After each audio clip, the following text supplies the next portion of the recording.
Hi YouTube, I just thought I'd show you a few of these pollarded willows. This is where I sometimes come to bring the dog. I'm getting out of breath. Perhaps I should have started this video at the beginning of the walk, not the end. Never mind. As you can see, these pollarded willows are everywhere in this part of Somerset. A regular feature. So we're out on our walks.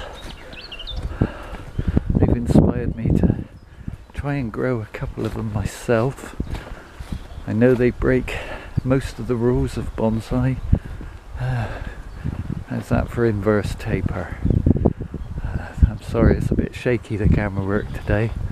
As you can see, most of the trees on this side of the track haven't been pollarded this year, whereas most of the ones on the other side have all been cut back. They're starting to regenerate. I know they don't fit into any of the traditional Japanese or even Chinese styles of bonsai, but I think I want a couple of these. Maybe one day when I'm old, grey, can't get out much, and I can't look after all my trees, I can just keep the one pollarded willow. At least that'll remind me of when I was young enough and fit enough. Says me out of breath. To get out here for a couple of hours every day with the dog. I'll take some photos, I think, of some of these trees, as otherwise this camera work is going to be way shaky.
Okay YouTube, this is my candidate for becoming a pollarded willow.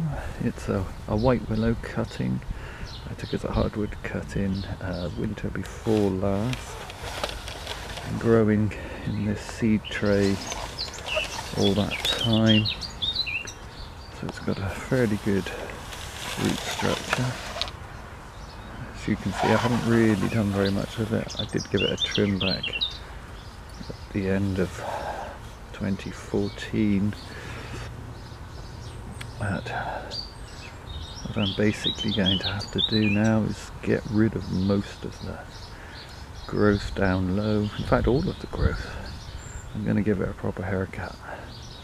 I don't need to worry about such things as having good root flare in particular. That might be nice at a later date, but mainly this operation is going to be about removing what I don't need, trying to encourage lots of growth at the top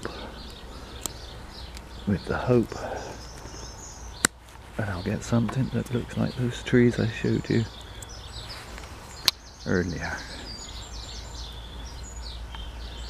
All these cuts can just be rough as you like, really, to get the effect that I want.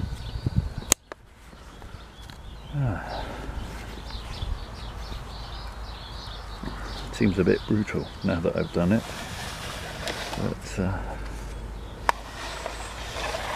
it's what I want. I want to have my own little pollarded willow.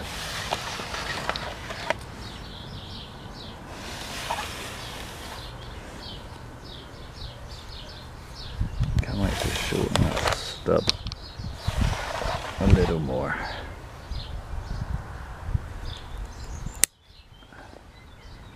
Now, I'm sure anyone out there watching with a classical eye for bonsai will say, what the hell? Well, this is what I want. Okay, I'll update you as the tree goes along. Okay, one more candidate. Again, white willow cutting. Taken the hardwood cutting.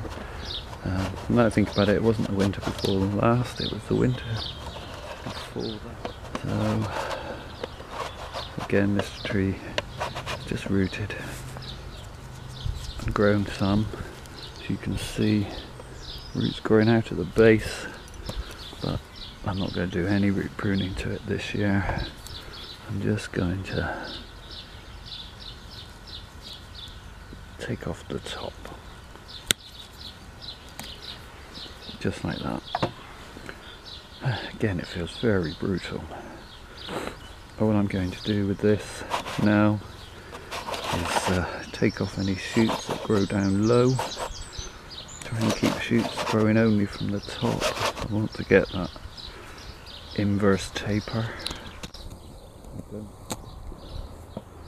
The classical bonsai tapered trunk, I want exactly the opposite as you saw in those videos. I'm going to do the same thing with the first tree I showed you, keep all the low shoots off and encourage growth from the top.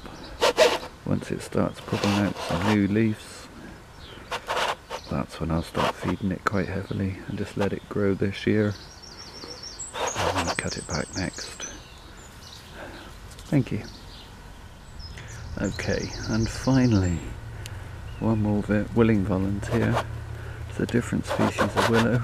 This is a goat willow,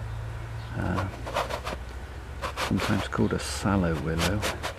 As you can see, I'm not really going to have to do an awful lot with this. What I'm going to do is just take out this top piece just there, and I'm going to leave these shoots, which are now all clustered at the top, to do their thing for the whole season, and then cut it back over the winter and let it grow again. I anticipate this being a much smaller tree than the other two I showed you. I think it'll be interesting.